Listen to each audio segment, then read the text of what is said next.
Welcome to the Podium Pod, the Pick and Rolls National Basketball Podcast, as we continue through the Paris 2024 Olympic Games, and a much happier stream tonight compared to last night because the Opals have won through to the semi-finals. The Opals will definitely be playing off for a medal. It's just a matter of what colour medal they will be playing off for. They've defeated Serbia 85-67. I'm Adam Webster, today joined by, firstly, from pickandroll.com.au, Tom Hirsch. Tom, thanks for joining me once again. Good to be with you, and much happier than the last time the three of us got together. So, I'm looking forward to this. And from pickandroll.com.au, Daniel Herborn. Daniel, we're all a lot happier than we were compared to the game against Nigeria, which was, we were a bit of a tough hang after that one. Good to be here. Absolutely. Much happier frame of mind tonight. Great night for the Opals, and excited for what comes next. Let's start with the headlines from this one. I think we have to talk about the way the whole team played, Tom. I know that you're very keen to talk about the pace of play from this Opals side. They shortened the rotation and they attacked the game at every opportunity. So what from the Opals impressed you the most in part of this win? Yeah, well, I think they came out with a particular mindset that they wanted to run and get quick possessions and catch Serbia off guard. So they were pushing in transition at every opportunity, whether Serbia was scoring, whether they were getting stops. And to be honest, early on, we were getting more stops than anything. Our first 8 points of the game were all transition opportunities, all transition scoring opportunities. And even Alana Smith, like ripping off the D boards and pushing herself as the five-man, just every opportunity to try and get up the floor as quickly as possible. And I think that caught Serbia a little bit off guard, to be honest, early in this game, and kind of helped us to establish a bit of control around how this game was going to play out. So that was really impressive, because one thing we've talked about before is we've been stagnant at times. We've been slow and lethargic at times. The energy that Nigeria played with against us in that opening game really caught us off guard. So this was almost like a reversal of that in some ways, albeit against a different opponent. But that was really pleasing that they came out with that intent and really executed well right from the get-go in the first quarter. Daniel, as part of the Boomers podcast on the Podium Pod this season, we've talked a lot about live ball turnovers, and the Opals have been as guilty as anyone of those live ball turnovers across the tournament. Do you think it was a concerted effort to push the ball to try and limit the opportunity for Serbia to get their hands on it and have those live ball turnovers and get them on the back foot, so to speak? Yeah, I think that was definitely a focus. I think, in the first quarter particularly, Jade Melbourne really set the tone. Like, she's so fast up and down the court, and she really used that speed well in the first quarter, and really had Serbia on their back foot from the start, and they never really looked like coming back into it. As we've kind of talked about over the previous podcasts, the half court offense has got a bit stagnant. The off ball movement hasn't always been there. I thought that was better tonight. But yeah, we were obviously in that mindset of wanting to push the pace whenever it could. We looked really good in transition, and Alana Smith, like such an athletic forward, gets up and down the court so well. She was really key as well. So yeah, I just loved the pace that they played with tonight. Got to talk about Alana Smith. 22 points on 7 of 13 shooting, 13 rebounds, 2 steals, 2 blocks, 4 assists as well, Tom. Just stuffing the stat sheet, but more impressive than the stats was the way that she attacked, the way that she played. There was no one on the Serbian team that could go with her, that could stop her once she was inside, and they had to resort to fouling her. She went to the line 9 times. Up to this game, she hadn't hit a free throw. She was 8 of 9 from the line in this contest. So the confidence grew over the course of the tournament, and it translated at this point into buckets and fouls and free throw attempts and just an overall fantastic performance. And you got to say, Alana Smith was the best player on the court tonight. No doubt. I mean, I thought she's been pretty good through this tournament. I thought she's been one of our better players for sure, but she went to another level in this game.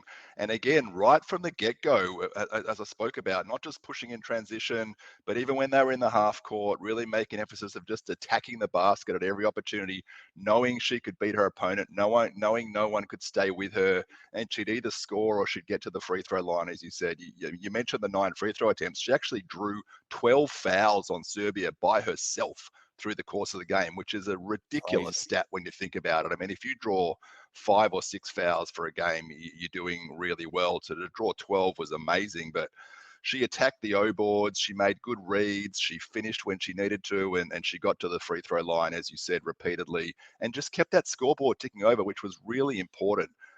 So I loved the way she played, and she was hands down the best player on the floor tonight. There's no doubt about that.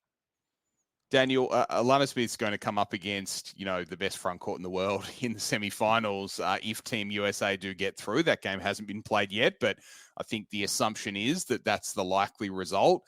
If she plays like this, though, then it's going to be much more of an even matchup than we potentially would have thought heading into this tournament.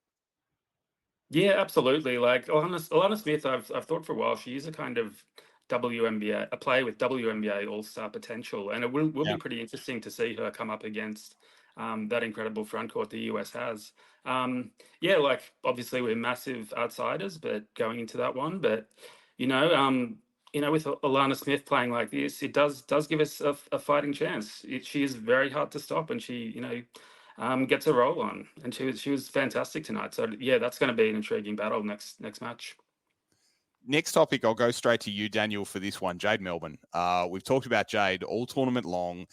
She's at times struggled to take care of the ball. We've talked about how her teammates have to support her more. I thought she was set up for success in this contest, both from the pace that the game was played, but also in some of the support that she received up the court from her teammates. There was a lot more of an emphasis of bigs bring the ball up the floor and being that pressure release valve for Jade, so she wasn't stuck on an island with an elite perimeter defender, and that translated into a scintillating performance. 18 points on 6 of 9 shooting, 4 rebounds, 5 assists, and 2 steals for Jade Melbourne. She was fantastic, and this was a breakout performance for Jade in this tournament. Yeah, absolutely. And as you mentioned, she did get a bit more support in the backcourt. There was a phase of the game where Serbia were full court pressing, and Australia just kind of came up with a couple of screens, had players that she could pass to, really took the pressure off her. But she was fantastic tonight. I think there was a bit of chat leading to this game that maybe Tess Madgen would get those minutes, and Melbourne would take a bit more of a back seat. But yeah, she was fantastic in the first quarter, really set the tone for the game. It was a breakout performance for her. We've known for a long time she's got this potential, but as a 21-year-old, it kind of looked like she was there was maybe some kind of teething problems at this level of competition. So it was really pleasing to see her take that next step and be so assertive and be so impactful in this game. I also loved how Sandy extended her a lot more rope than she has at other points in this tournament. Yes. And that was evident in the first quarter. And like the rotation has normally been kind of 4.5 minutes into the first quarter, Tess would come in for Jade. And you saw Jade was still in there with 5 or 6 minutes into that first quarter. And even when she went out for a spell, she was right back in about 2 minutes later, taking Steph Talbot out and even playing that 3 spot for a little bit. So Sandy could tell that Jade was rolling, and I love that she's now kind of got that trust in her just to let her go and do Jade Melbourne things, and that's what we saw tonight. Tom, the rotation really shortened in this contest. There were 7 players that played more than 18 minutes, and then there was a big drop-off. So Jade Melbourne, Steph Talbot, Tess Madgen, Alana Smith, Ezzy McMagor, Kayla George, and Sammy Whitcomb were the 7 individual rotation for Sandy Brondello. Do you think that also factored into this Opals performance, because all of a sudden the same players were playing together more? Sandy knew who she had trust in, and that could translate to playing in a certain fashion, which set them up for success against Serbia. I think there's a little bit of that, but I think it's just the players that have been getting it done for Sandy up until this point. And a lot of that is probably coming off what they did against France a couple of days ago and the players that came through. And obviously we know that what Tess Madgen did in that game, and we know what Kayla George has done in the last 2 games. But they're her primary weapons off the bench, as in Sandy's primary weapons off the bench in Tess and Kayla. So they're always going to be the first 2 subs. We saw a little cameo from Tolo. It was a bit hit or miss. And I think that she being Sandy, just knew that between Alana Smith, McMagor, and Kayla, she had the front line covered. And those 3 were working really well as a combo when 2 of them were on at any one time. And it's kind of same with those wing and guard positions. Like we saw a little bit of Amy Atwell at times, but it wasn't great, to be honest.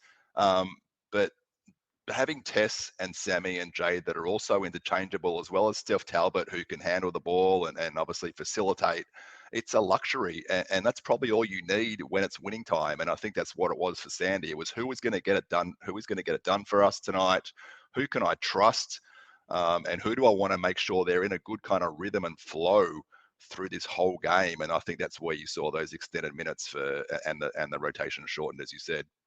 Speaking of who you can trust, the Podium Pod is brought to you by Team Feet. Team Feet offers premium athletic socks for modern teams. However, they compete with sweat wicking cotton, arch support, ventilation panels, and compression stitching. Team Feet socks are built to outperform whether your team is tiny or 1,000 strong. Team Feet unites and excites your players and supporters with their combination of quality and performance.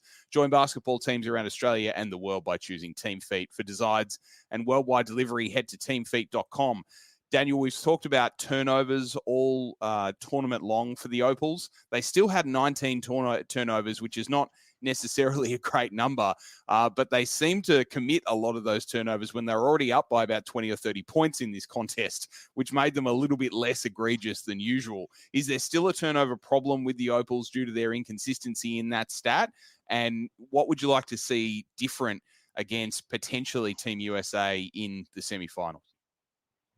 Yeah, I think probably the decision-making part of it is probably our weakness at the moment. If you look at a player like Jade Melbourne, it is a little bit similar to what we're seeing with Josh Giddey in the Boomers. Like, she makes those brilliant passes, but she also throws the ball away at times. There just isn't quite that high level consistency there.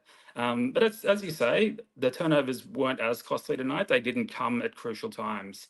I think in the third quarter, which is where Serbia really, if they were going to get back into the game, that was going to be it. I think we only had 2 turnovers. We looked at after the ball pretty well then. It is a work in progress for the Opals, but I think it was a lot better tonight, despite, as you say, 19 not being a number you want to see in the turnover column. Just on the eye test, it was a lot better tonight. 22 of 25 from the line as well, Tom. We've seen the Opals miss free throws in this tournament. Tonight was not one of those cases, obviously led by Alana Smith with 8 of 9 from the line. Being able to get to the line early and often in this contest really puts Serbia on the back foot. So that's another recipe for success. This is something that they're going to have to do in the semifinals and further on in this tournament.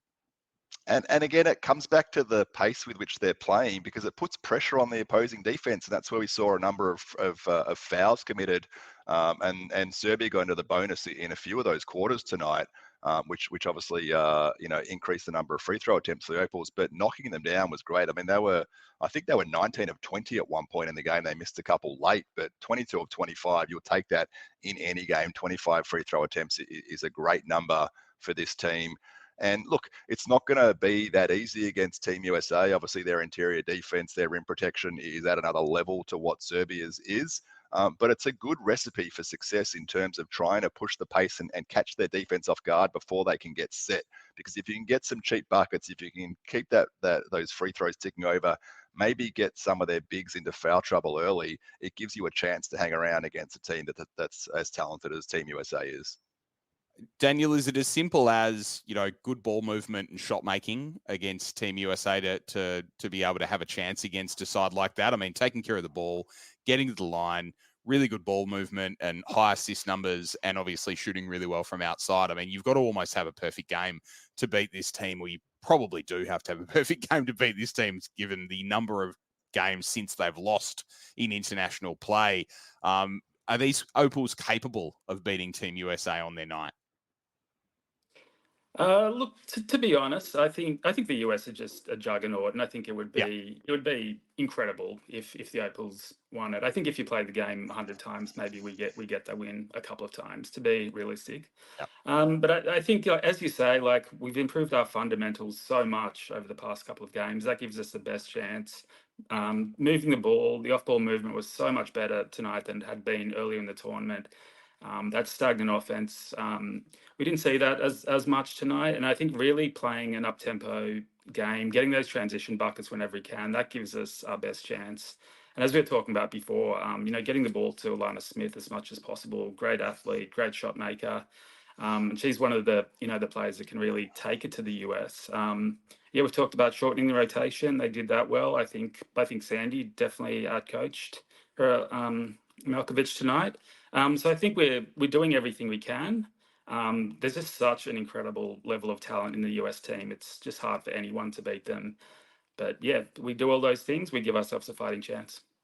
Tom, this is where Sandy Brondello, makes her money as the coach, right? She not only coaches two of the very best players on Team USA in Sabrina Ionescu and Brianna Stewart, but she's coached against the likes of Asia Wilson in WNBA finals. So she has intel and experience playing these players and is best suited to be able to get these Opals prepared as possible for this juggernaut. Yeah, no doubt. And scouting is going to be key to that game in terms of how you limit some of those players. Kayla George played with Asia Wilson when she was on the Aces last year. Brianna Stewart, obviously a former teammate of Ezzy and Sammy back at Seattle. So there's familiarity in a number of different ways with this group, so that they're going to know what to expect. But I think this is going to be more about how the Opals execute on both ends of the floor. Then more so than a particular game plan, because if we get loose again, if we start turning it over, if we cave to their pressure, for example, if we don't box out and get stops, and if we don't space the floor well, then we're going to really struggle against this team to keep that scoreboard ticking over. And you have to score against them early just to put a bit of pressure on them, because if you let them get ahead big early, they're going to run away with the game. So you have to keep it tight early. And I love the spacing we had tonight.